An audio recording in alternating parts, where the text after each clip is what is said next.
Hello, it's Amber, your superhero stylist, bringing you another comic book review. This review does contain major spoilers. It's June 6th, and I'm talking about Buffy the Vampire Slayer, Season 8, Issue 15.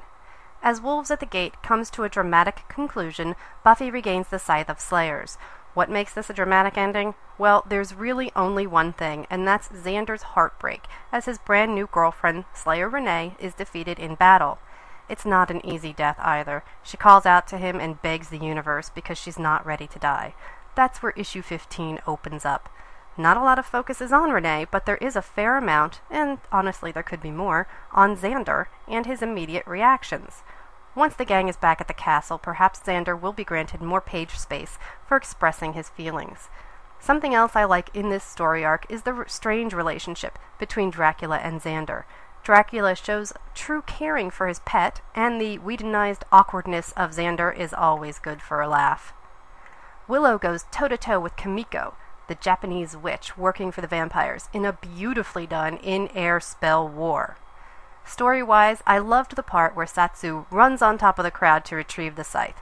I'm not too crazy about how easily Willow flies around, though. She's more like a Jack Kirby superhero now than Willow Rosenberg, witch from Sunnydale. George Genti's artwork is consistent, but the cover he did is actually much better than the interiors, and that's more likely due to better coloring on the cover. As usual, there's also an alternate cover. What I hated? Mecha Dawn. Moving on, here's my plea to the creators. Oh, Joss and Drew. After Buffy's first romp in the sack with Satsu, you were interviewed and promised that this was just a one-time thing. You said Buffy was not gay. You said Buffy just needed something at that moment, and it was spontaneous. Why, oh why, since then have fans had to read Buffy vocalizing that angry Satsu turns her on? And then there's this, issue 15. Buffy and Willow banter about how Buffy's experiment, if you'd like to call it that, was with someone other than her best pal, and Willow pretends no feelings are hurt. Buffy still acknowledges that she is not in love with Satsu. Satsu, on the other hand, chooses to end the relationship by staying in Japan. No reason Buffy shouldn't tear the poor girl's heart out one last time then, right?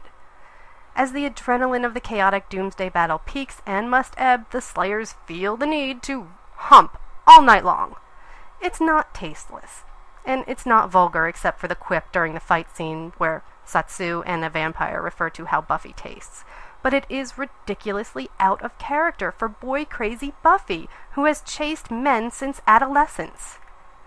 Looking forward, Dark Horse has yet again said that the giant Dawn problem will be addressed in a coming summer issue. Well, since they have broken their promises before, I'm not holding my breath on that one either.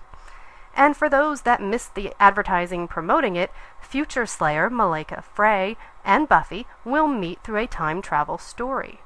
This is one of those times when Angel is a better series. Please feel free to send me your comments, and don't forget, you can find resources to make your own superhero or supervillain costume at my blog, herofashions.blogspot.com. Music for this episode is brought to you by davidallenkraus.com. You can read my reviews at comicvine.com and dynamicforces.com. I'm Amber, the superhero stylist. Until next time, remember that being evil is never a good trend.